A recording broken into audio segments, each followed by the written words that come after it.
আসসালামু আলাইকুম ওরহমতুল্লাহি ওবরাকাতুহু।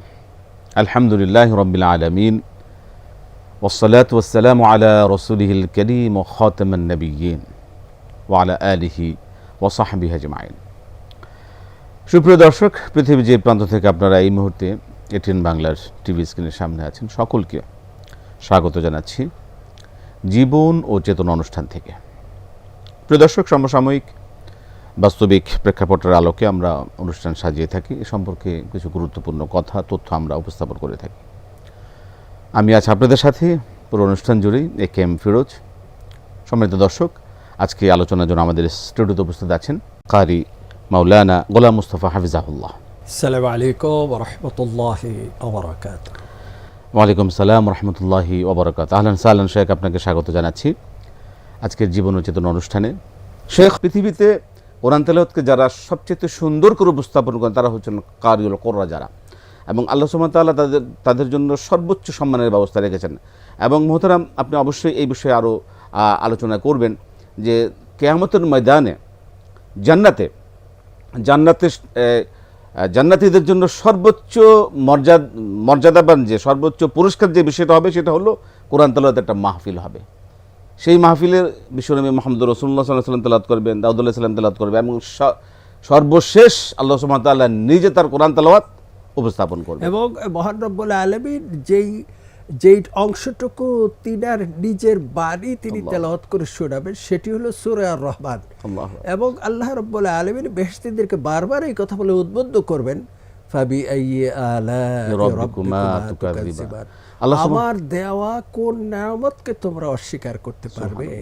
তখন তারা সকলে বলবে যে আলহামদুলিল্লাহিল্লাযী সাদাকানা ওয়াদা।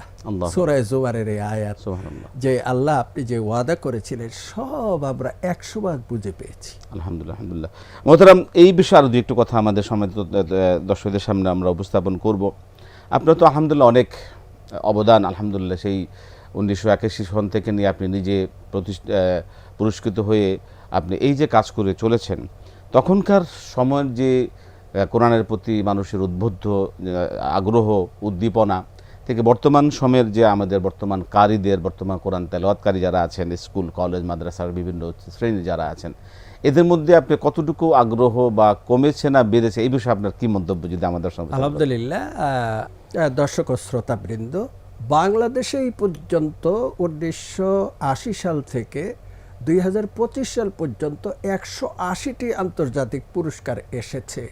কোরআন তেলাওয়াত বিশ্বের তৃতীয় বৃহত্তম মুসলিম দেশের কারিগণ এবং হাফেজগণ 180টি আন্তর্জাতিক পুরস্কার নিয়ে আসছে। সরকারের পক্ষ থেকে যেমনিভাবে মালয়েশিয়ায়, যেমনিভাবে সৌদি আরবে, যেমনিভাবে দুবাই, যেমনিভাবে কুয়েতে প্রতিযোগিতা হয়, গণপ্রজাতন্ত্রী বাংলাদেশ সরকারের পক্ষ থেকে যদি এরকম একটি উদ্যোগ নিয়ে সরকারিভাবে শুরু করেন, তো গত 40 বছরে যেখানে 180টি আসছে, এই উদ্যোগ যদি সরকারিভাবে নেওয়া হয় তাহলে আমি শত বলবো না, 1000 পার হয়ে যাবে পুরস্কার। তার কারণ দুবাইতে প্রথম স্থানের অধিকারকারীর পুরস্কার হলো 75 লক্ষ টাকা।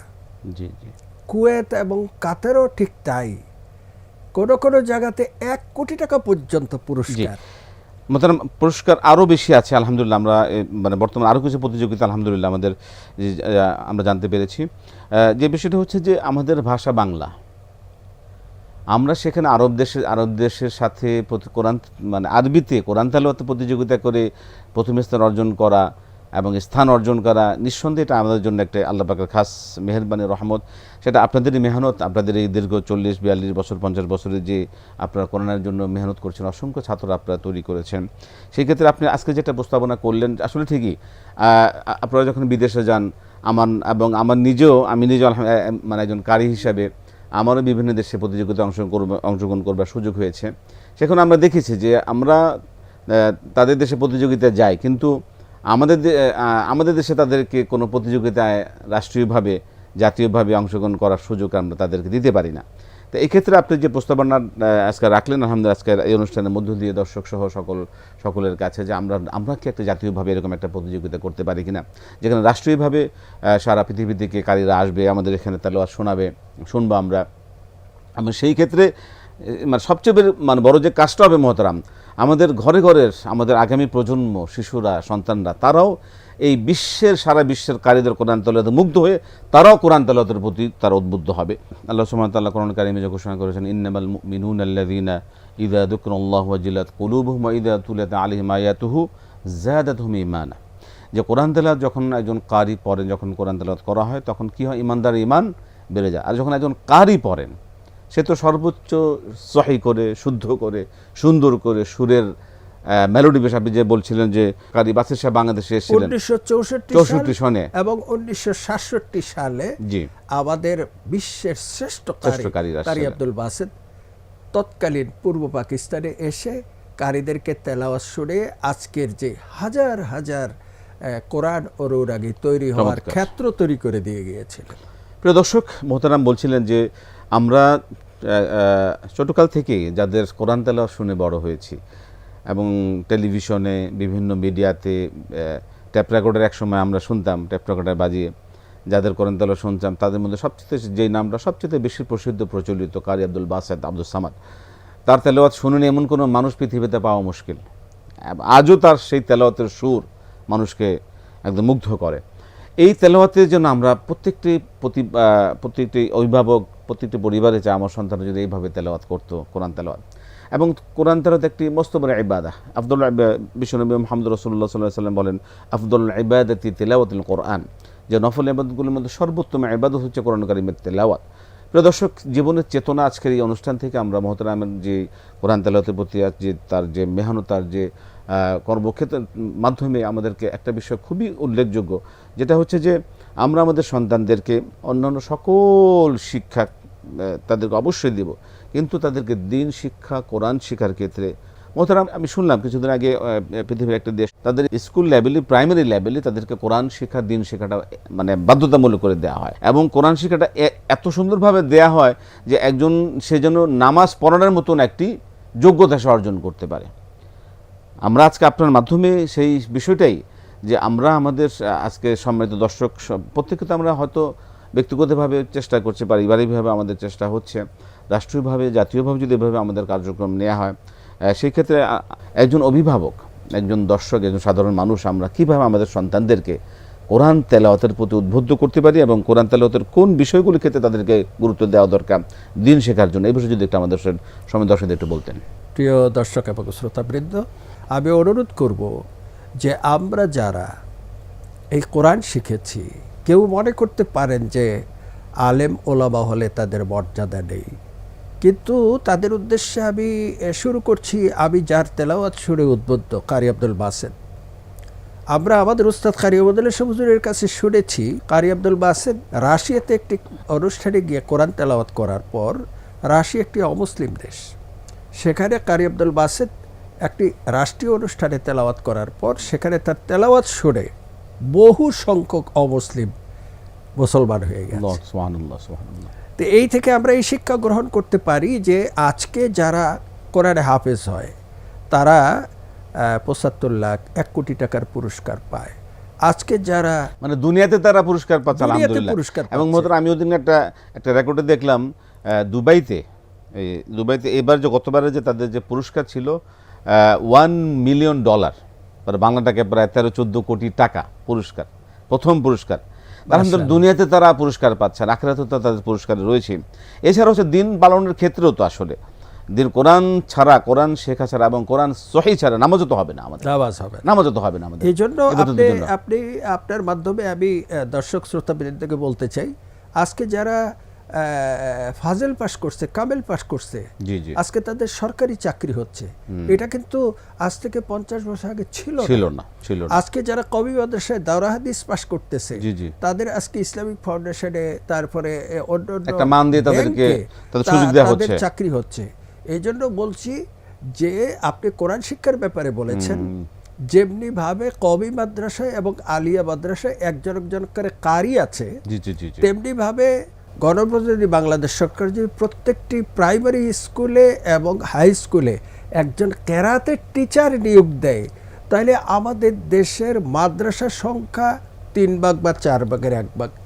কিন্তু এই যে লক্ষ লক্ষ প্রাইমারি স্কুল সুন্দর আর প্রস্তাব। হাজার হাজার হাই স্কুল এবং শত শত কলেজ ইউনিভার্সিটি রয়েছে, জি। সেখানে একজন করে কারি নিয়োগ দেওয়া হলে এই দেশের কোটি কোটি ভবিষ্যৎ প্রজন্ম কোরআন শিখতে সহি পারবে। শুদ্ধ কোরআন শিখতে পারবে, যেহেতু আমরা বিশ্বের তৃতীয় বৃহত্তম মুসলিম দেশ।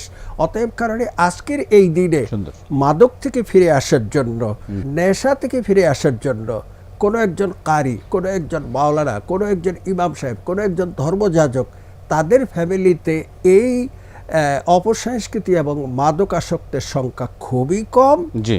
আর অন্য অন্য ফ্যামিলিতে এটার সংখ্যা বেশি। এই জন্য আমি আপনার মাধ্যমে দর্শক শ্রোতাবৃন্দকে বলবো, আজকে যেহেতু যারা মাদ্রাসা শিক্ষায় শিক্ষিত, তাদের সরকারি বেসরকারি চাকরি হওয়ার সুযোগ রয়েছে, তারা সমাজের মধ্যে প্রতিষ্ঠিত হওয়ার সুযোগ রয়েছে। আমরা সকলেই যেন এই কোরআন চর্চা এবং দ্বীনি শিক্ষার দিকে যাতে আমরা আমাদের পরিবার পরিজনকে উদ্বুদ্ধ করে সুন্দর। আমরা যাতে ইহকাল এবং পরকালের কল্যাণ লাভ করতে পারি। আমিন আমিন। খুবই আল্লাহ পাক আমাদের কবুল করুন। মহতারাম, আসলে বিশ্বনবী মুহাম্মদ রাসূলুল্লাহ সাল্লাল্লাহু আলাইহি সাল্লামের যে প্রসিদ্ধ হাদিস বুখারী মুসলিমের, যে খায়রুকুম মান তাআল্লামাল কুরআন ওয়া আল্লামা, এই পৃথিবীতে দুনিয়াতে সবচাইতে সর্বোত্তম ব্যক্তি ওই যে কোরআন শিখে এবং অন্যকে শিক্ষা দেয়। সুতরাং এই হাদিসের আলোকে আমরা, প্রিয় দর্শক, আমরা নিজের অবশ্যই পারিবারিকভাবে মহতারাম যে আজকে বিষয়ে সবচেয়ে বেশি গুরুত্ব দিলেন, যে আসুন আমরা সকলে কোরআন শিখি, সহি শুদ্ধ সুন্দর করে কোরআন শিখি এবং অপরকে শিক্ষা দিই। নিজের অবশ্যই কোরআন শিখব, ব্যক্তিগতভাবে, পারিবারিকভাবে, সামাজিকভাবে, এবং নিজেদের ভবিষ্যৎ প্রজন্ম যারা রয়েছে তাদেরকে অবশ্যই। এবং মহতারাম যে বিষয়ে সবচেয়ে গুরুত্ব দিলেন, যে জাতীয়ভাবে কিছু উদ্যোগ নেওয়া, কিছু কার্যক্রম নেওয়া, কিছু কর্মসূচি নেওয়া। যেমন মহতারাম স্পেসিফিক বললেন যে একটি প্রতিযোগিতা, জাতীয়ভাবে যদি প্রতিযোগিতার মাধ্যমে, আমরা যতটুকু জানি ইসলামী ফাউন্ডেশন থেকে কিছু আয়োজন করা হয়, কিন্তু সেটা আসলেই খুবই, আমার কাছে মনে হয় না খুব সকলে অংশগ্রহণ করা সেভাবে সুযোগ থাকে, সীমিত কিছু হয়।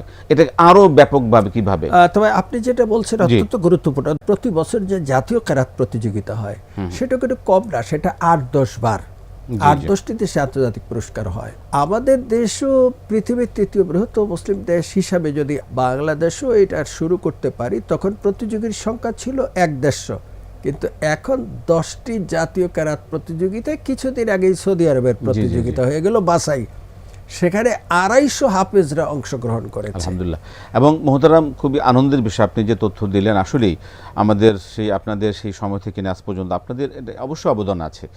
এর পর্যন্ত আপনি কারি ওবায়দুল্লাহ হুজুরের কথা রাহিমাহুল্লাহ, আল্লাহ তাকে জান্নাতুল ফেরদাউসের উচ্চ মাকাম দান করুন, কারি ইউসুফ সাহেব রহমতুল্লাহ আলাইহি সহ আরও যারা কারিরা ছিলেন বাংলাদেশের স্বাধীনতার পর থেকে বাংলাদেশের জন্য কাজ করে, বাংলাদেশ বেতার সহ টেলিভিশনে যারা কোরআন তেলাওয়াত, যাদের তেলাওয়াত শুনে শুনে আমরা বড় হয়েছি, আমরা শুনেছি, বিশেষ করে কারি ওবায়দুল্লাহ সাহেব হুজুরের সেই অবদান সবসময় থাকবে। আসলে ইলমান নাফিআ, মানুষ সবাই আমরা মরে যাব, কিন্তু তাদের 3টি আমল তো জারি থাকবে, তার মধ্যে একটি হলো ইলমান নাফিআ।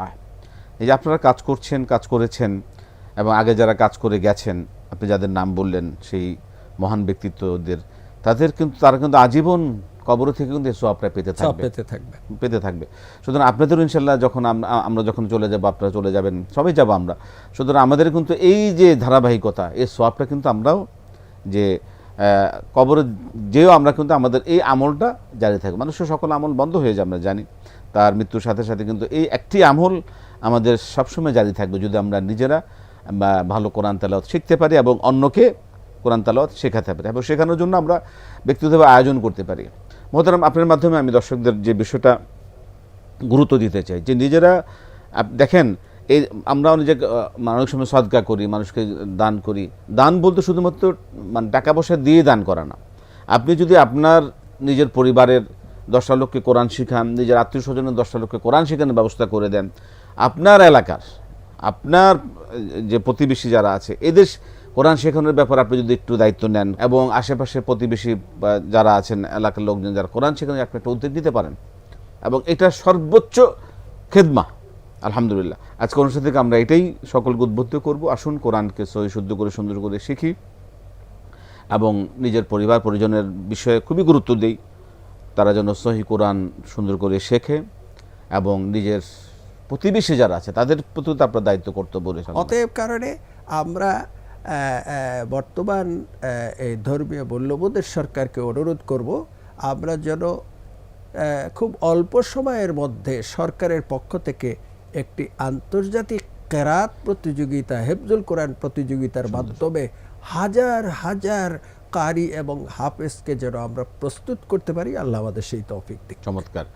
একটি প্রতিযোগিতার আয়োজন শুধুমাত্র প্রতিযোগিতাই না, এই প্রতিযোগিতাকে ঘিরে প্রত্যেকটি দেখা যাবে যে হাফেজদের যারা কোরআন হাফেজ, যদি আমরা হেফজ প্রতিযোগিতার জন্য কোরআন হাফেজ, হেফজুল কোরআন প্রতিযোগিতা, যেটাতে আমাদের সবচেয়ে বেশি অর্জন বাংলাদেশের ক্ষেত্রে এই পর্যন্ত অর্জিত হয়েছে, আমাদের দেশের হাফেজে কোরআনরা সারা বিশ্বে আজকে সমাদৃত।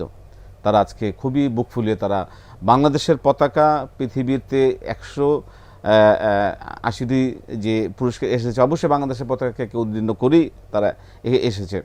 এবং এই যে ধারা আলহামদুলিল্লাহ, এবং এই প্রতিযোগিতাকে ঘিরে যে সারা দেশব্যাপী যে কোরআনের চর্চা হবে প্রতিযোগিতাকে কেন্দ্র করে, এই সোয়াবটা তো আমরা সবাই পাবো। এভাবে আমরা ব্যক্তিগতভাবে, সামাজিকভাবে, রাষ্ট্রীয়ভাবে যদি আমরা বিভিন্ন প্রতিযোগিতামূলক বিভিন্ন উদ্যোগ আমরা কর্মসূচি নিতে পারি, তাহলে কিন্তু আমরা এর একটা সোয়াব তো আমরা পাবোই অবশ্যই, পাশাপাশি এর দ্বারা সকলে উপকৃত হবে, কোরআনের প্রতি অবশ্যই উদ্বুদ্ধ হবে। প্রতিযোগিতামূলক যে কোনো বিষয়ে মানুষকে উদ্বুদ্ধ করে। মোহতারাম, আজকে আমাদের শেষ করতে হচ্ছে, আসলে আরও অনেক কথা জানা ছিল, ইনশাআল্লাহ আগামী আরও কোনো অনুষ্ঠান আরও বিষয়ে জানবো। আজকে আপনাকে অসংখ্য ধন্যবাদ জানাচ্ছি, জাযাকাল্লাহ খায়ের, বারাক, আপনি মূল্যবান সময় দিয়েছেন। আমরা অনুষ্ঠানের শেষ পর্যায়ে চলে এসেছি। প্রিয় দর্শক, আজকে আমরা যেই আলোচনা থেকে যে বিষয়টা আপনাদের সামনে উপস্থাপন করব, যে আসুন আমরা নিজেরা কোরআন শিখি, কোরআন শেখার প্রতি আমাদের নিজের পরিবারকে উদ্বুদ্ধ করি। অবশ্যই আমাদের কোরআন সহি শুদ্ধ সুন্দর করে শিখতে হবে, এটা একটি ইবাদত, মস্ত বড় ইবাদত, বড় ইবাদত। এবং নিজের পরিজন, নিজের প্রতিবেশী, সকলের প্রতি আমাদের দায়িত্ব রয়েছে, সকলের জন্য কোরআনকে পড়তে পারি। শুধু নিজে কোরআন শিখলেই হবে না, সকলের কাছে পৌঁছাতে হবে। আমরা প্রত্যেক উদ্যোগ হব, এই আশাবাদী ব্যক্তি করে আজকে শেষ করছি, বিদায় নিচ্ছি। আসসালামু আলাইকুম ওয়া রাহমাতুল্লাহি ওয়া বারাকাতুহু।